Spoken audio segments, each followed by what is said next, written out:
And now, a Snoodles Tale. Far, far away in the land of galoots, where the bigglebag trees bear their bigglebag fruits, and far lily bushes all blossom in yellow, and thimbuttle plants squirt snowberry jello.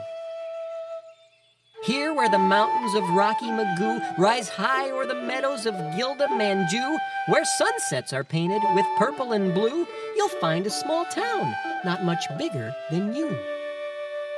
Welcome to Snoodleburg, home of the Snoodles, a curious folk who eat pancakes with noodles and spend half their days making sketches and doodles and cutting their hair into shapes like French poodles.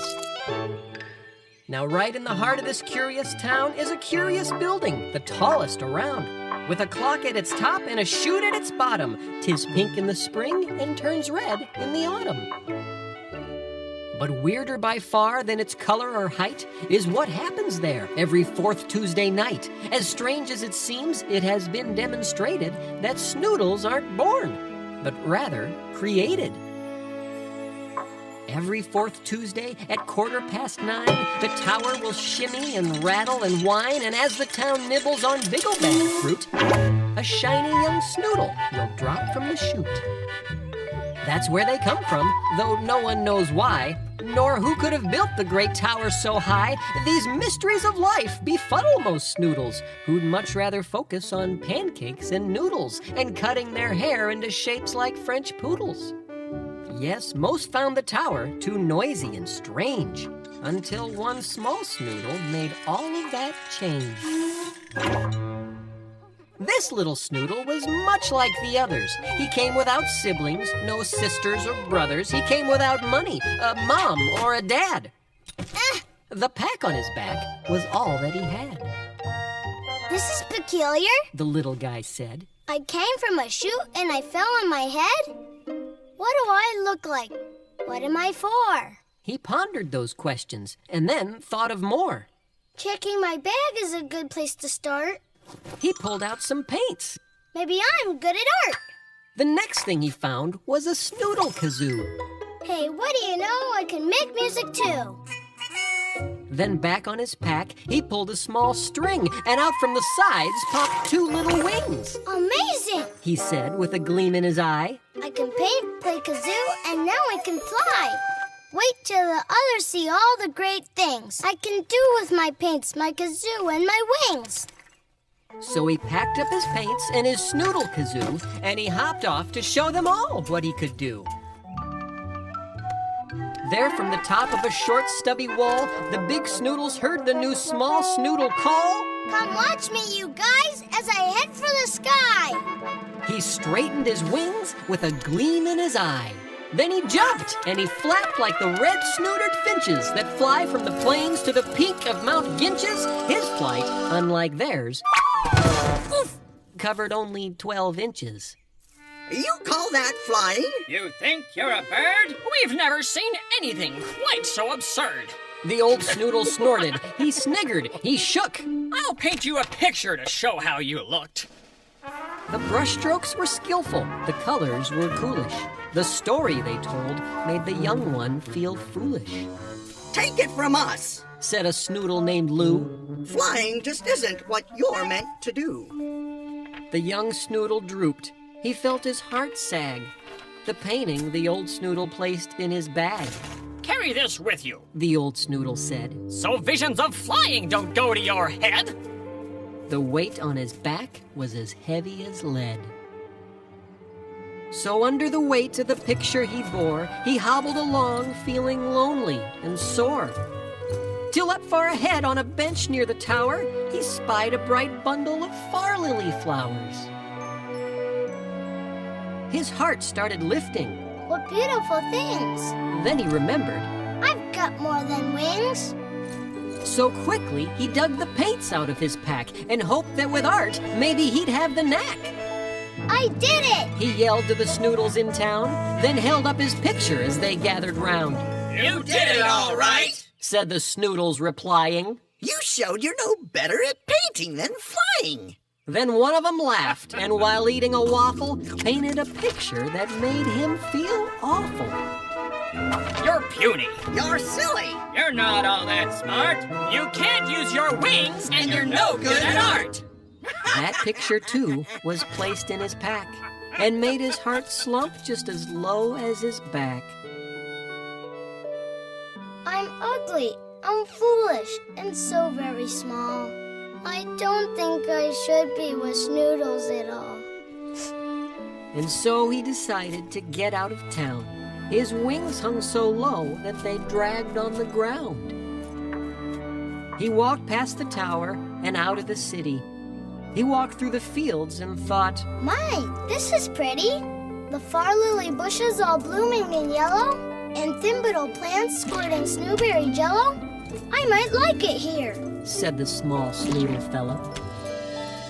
Then, feeling some warmth coming back to his chest, he thought he would sit for a moment and rest. But try as he might to sit down with grace, the weight on his back knocked him flat on his face. Ha! That's a hoot! Said a voice from behind. A farmer stood up with a thimble vine. Why, you need a picture, my Snoodleberg bud, lest you forget how you look in the mud. And so in an instant the picture was done and placed in his backpack, which now weighed a ton. The poor Snoodle struggled. He wobbled, he groaned. He stood to his feet and he said with a moan, Is there anywhere I can be truly alone? Just then overhead flew two red-snooted finches, winging their way toward the peak of Mount Ginches. I see, Said the Snoodle.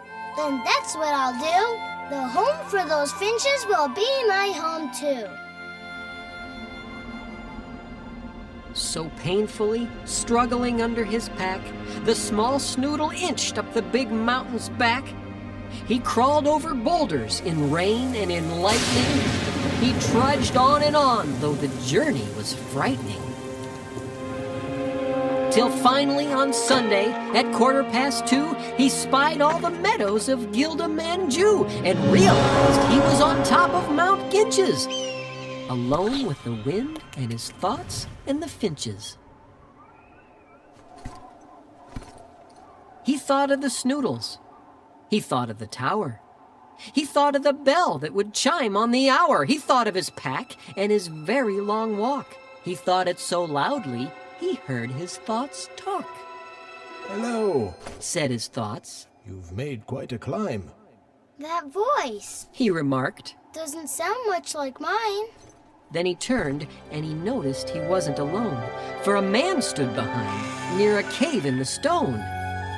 He looked like a Snoodle, though quite a bit bigger, Maybe a giant. the small Snoodle figured. I'm going. The Snoodle boy said with a huff. And don't paint a picture, I've got quite enough. But first, come inside. The man said. Have some tea.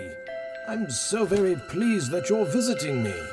The Snoodle boy stopped, though he'd only gone inches, and stared at the stranger he'd found on Mount Ginches. He didn't seem angry. In fact, he looked kind. The poor little boy was confused. Are you blind?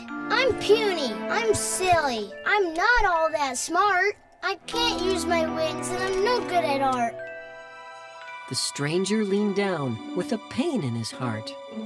Who told you these things? He asked. How do you know? These pictures I have in my pack tell me so. The small Snoodle sniffled and started to go. First, if you please, let me look at this art.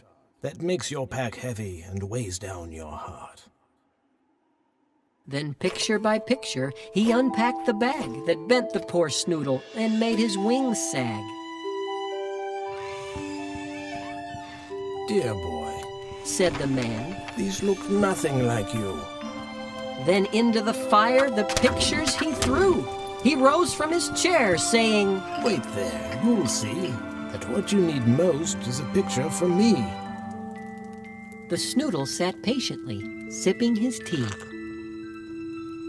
Then from a room in the back he returned and said, Dear little Snoodle, it's time that you learned what you really look like.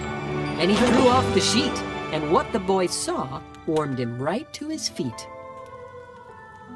The boy in the portrait looked older and strong, with wings on his back that were sturdy and long, and a look in his eye both courageous and free. Sir, Asked the boy. are you saying that's me? I like to believe it, but sir, I'm afraid to. But I know who you are, The man said. for I made you. I built the tower and set it in motion. I planted the meadow, put fish in the ocean. And I feed the finches, though most Snoodles doubt it. Not one of them falls that I don't know about it. I've seen you fall down in the mud and the goo. I've seen all you've done and all you will do. I gave you your pack and your paints and your wings.